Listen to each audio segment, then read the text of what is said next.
This is not even close to what... Most people is that they don't believe something can happen. Until it's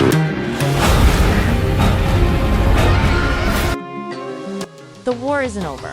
It's just beginning again. That's the ominous feeling lingering in the air as we finally prepare for World War Z 2, the long-awaited sequel to the 2013 global blockbuster. It's been over a decade since Gerry Lane raced against time to halt the spread of a worldwide zombie pandemic, but in 2025, the undead are set to rise once more, faster, fiercer, and far more evolved. If you thought the first outbreak was terrifying, this sequel promises a whole new chapter in humanity's fight for survival, one that may redefine the zombie genre itself.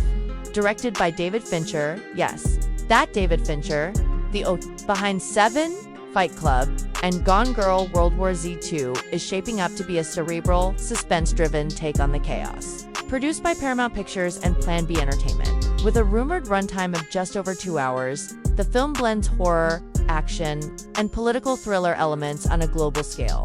Brad Pitt is confirmed to return as Gerry Lane, the former uninvestigator turned unlikely savior of mankind.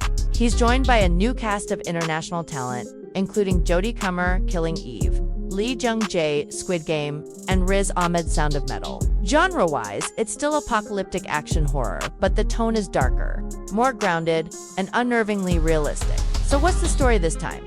Without giving away spoilers, World War Z 2 picks up several years after the events of the first film. The world has stabilized, sort of. The vaccine derived from Gerry's findings has slowed the spread, but it hasn't eradicated the infection. New strains of the virus are emerging, smarter, stealthier, and seemingly immune to the camouflage effect discovered in the first movie. A second wave is brewing, and this time, it's not about survival, it's about extinction.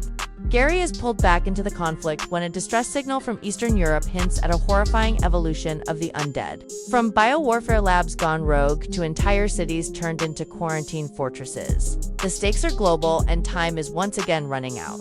The trailer, which dropped just weeks ago, opens with a haunting aerial shot of a frozen wasteland. Silent, still, until a single figure stumbles through the snow.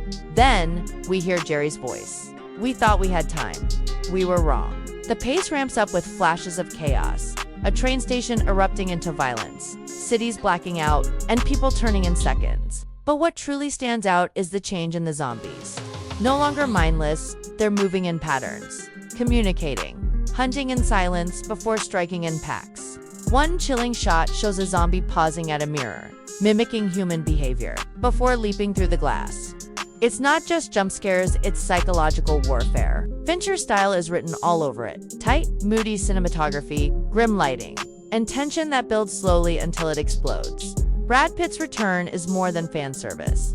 This time, Gerry is worn, haunted, and deeply changed by the events of the past. He's no longer the action hero sprinting through Jerusalem.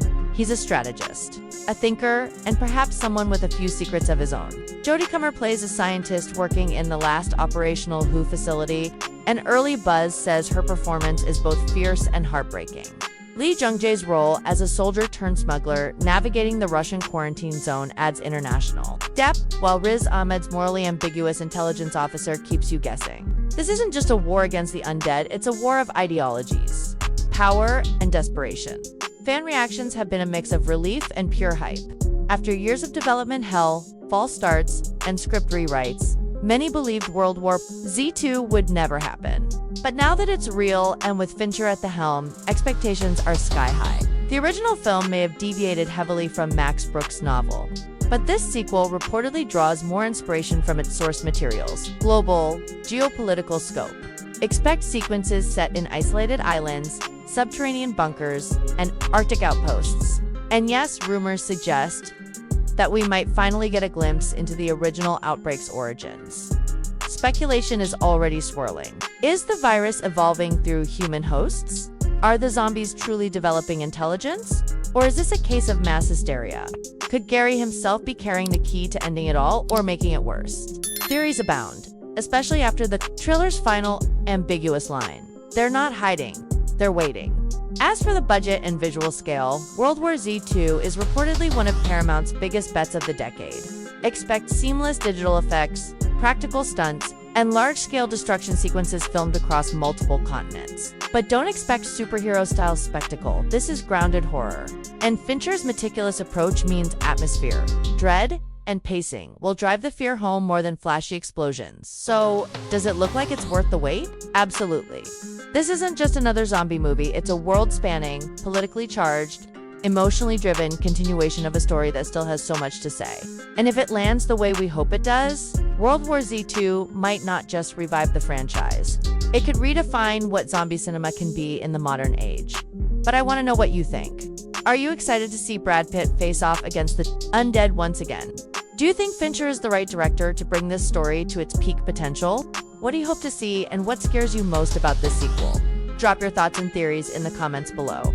Be sure to like this video, subscribe for more epic breakdowns and reviews, and stay tuned because the war isn't over, and it's coming for us all.